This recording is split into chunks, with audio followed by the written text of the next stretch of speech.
السلام علیکم ورحمۃ اللہ وبرکاتہ۔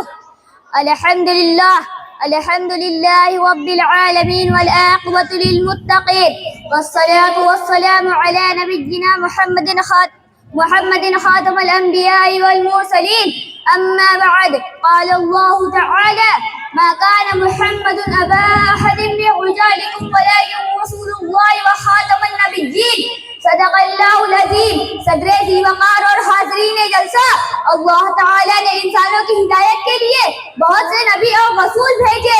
ہر قوم اور ہر ملک میں نبی آئے۔ اللہ نے دنیا کی تمام انسانوں کی ہدایت اور رہنمائی کا انتظام کیا، کسی گوشہ اور چپا والوں کو محروم و مایوس نہیں کیا، بے سہارا و بے یار و مددگار نہیں چھوڑا۔ آسمانی ہدایت آئی، کتابیں نازل ہوئی، نبیوں اور رسولوں کا سلسلہ چلتا رہا۔ قوموں میں 1,24,000 انبیاء علیہم السلام دنیا میں تشریف لائے۔ سب نے اللہ کی طرف بلایا، سب نے دین کی دعوت دی، نیکیوں کی تلقین کی، برائیوں سے روکا۔ نبوت اور رسالت کا یہ سنہرا سلسلہ ابو البشر حضرت آدم علیہ السلام سے شروع ہوا اور سید البشر حضرت محمد مصطفیٰ حمد مجتبی صلی اللہ علیہ وسلم پر ختم ہوا۔ آپ آخری نبی ہے، آخری رسول ہے۔ آپ صلی اللہ علیہ وسلم پر نبوت اور رسالت کا دروازہ بند ہو گیا۔ اب قیامت تک کوئی نبی اور رسول مبعوث نہیں ہو سکتا۔ نبوت اور رسالت کی حسین و جمیل عمارت مکمل ہو چکی ہے، اس میں کوئی کمی نہیں رہی، کوئی کشا نہیں رہی، کوئی گنجائش نہیں رہی۔ لہذا رسول اللہ صلی اللہ علیہ وسلم کے بعد کسی نبی اور رسول کے آنے کا سوال ہی پیدا نہیں ہوتا۔ ارشاد ربانی ہے: ما کان محمد ابا احد من رجالکم ولکن رسول اللہ وخاتم النبیین۔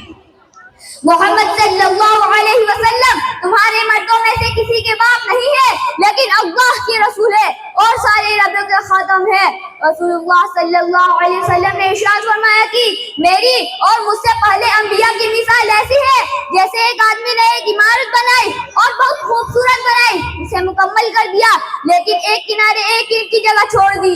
لوگ اس عمارت کے ارد گرد گھومتے ہیں اور اس کی حسن و خوبصورتی کی تعریف کرتے ہیں، لیکن یہ بھی کہتے ہیں کہ ایک کنارے ایک اینٹ کی جگہ جو خالی رہ گئی ہے، اگر وہ بھی پور ہو جاتی تو کیا اچھا ہوتا۔ رسول اللہ صلی اللہ علیہ وسلم نے ارشاد فرمایا: سن لو، قال النبوۃ علی خاتم النبیین، محمد میں ہی وحید ہوں، میں نبیوں کا خاتم ہوں۔ حضور صلی اللہ علیہ وسلم کے آنے سے آخری اینٹ جڑ گئی، نبوت اور رسالت کی عمارت مکمل ہو گئی، حسن میں جو کمی تھی پوری ہو گئی۔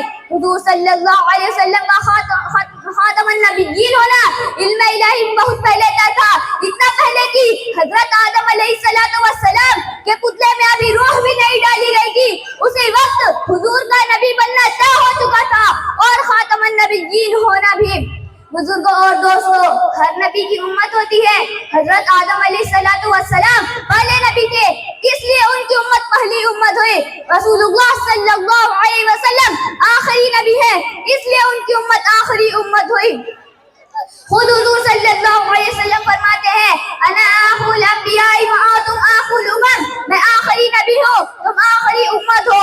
حضور صلی اللہ علیہ وسلم کا خاتم النبیین ہونا ہمارے لیے بہت بڑی نعمت ہے۔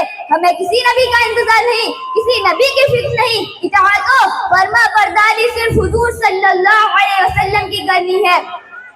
بزرگوں اور دوستوں، حضور صلی اللہ علیہ وسلم کے ختم نبوت پر مسلمانوں کا عقیدہ ہے۔ ہر مسلمان اس عقیدہ کو ہی جا بنائے ہوئے ہیں، لیکن ایمان کے گلڈاکو، دین کے کچھ لٹیروں مسلمانوں سے اس عقیدہ کو چھین لینا چاہتے ہیں۔ وہ مسلمانوں کو زندگی کے طوفان بلاخیز میں ڈوبنے ہوئے گولے کھانے کے لیے چھوڑ دینا چاہتے ہیں کہ حضور صلی اللہ علیہ وسلم کو چھوڑ کر نہ نبی کا انتظار کرو، قرآن کو چھوڑ دو، نئی کتاب کا انتظار کرو۔ تمہاری دین مکمل نہیں، تمہاری شریعت کامل نہیں، تم کو اللہ کی نعمت تام نہیں۔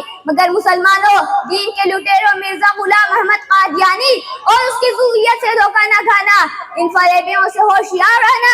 سید الاولین والآخرین محبوب رب العالمین نے ان جھوٹے مدعیان نبوت کی سازشوں اور مکاریوں سے پہلے یہ آگاہ کر دیا تھا کہ رضی اللہ عنہ قال رسول اللہ صلی اللہ علیہ وسلم: انه سيكون في امتي كذابون ثلاثون كلهم يزعم انه نبي وانا خاتم النبيين لا نبي بعدي۔ حضرت صوبان رضی اللہ سے مروی ہے کہ حضور صلی اللہ علیہ وسلم نے ارشاد فرمایا کہ ان قریب میری امت میں 30 جھوٹے ہوں گے، ہر ایک اپنے کو نبی کہے گا، سن لو میں خاتم النبیین ہوں، میرے بعد کوئی نبی نہیں آئے گا۔ یہ جھوٹے نبی کسی شکل میں سامنے آئے، خواہ مشرکین کے گروہ سے یا اسلام کا نام لے کر کسی کے پردے میں نہ آنا، سب فریبی ہے، مکار و جعلساز ہے، نہ یہاں الفاظ کی جادوگری چلے گی، نہ کلمہ طیبہ کی ظاہری الفاظ کی گردان، نہ ذلی بروزی کا چکمہ، نبوت کا کوئی بھی دعویٰ کسی بھی صورت میں کسی بھی انداز میں اسلام سے بغاوت ہے، انحراف ہے، کفر ہے۔ وہ فکر خدا داد سے روشن ہے زمانہ، وہ فکر خدا داد سے روشن ہے زمانہ، آزادی افکار ابلیس کی وجہ۔ وآخر دعوانا ان الحمد للہ رب العالمین۔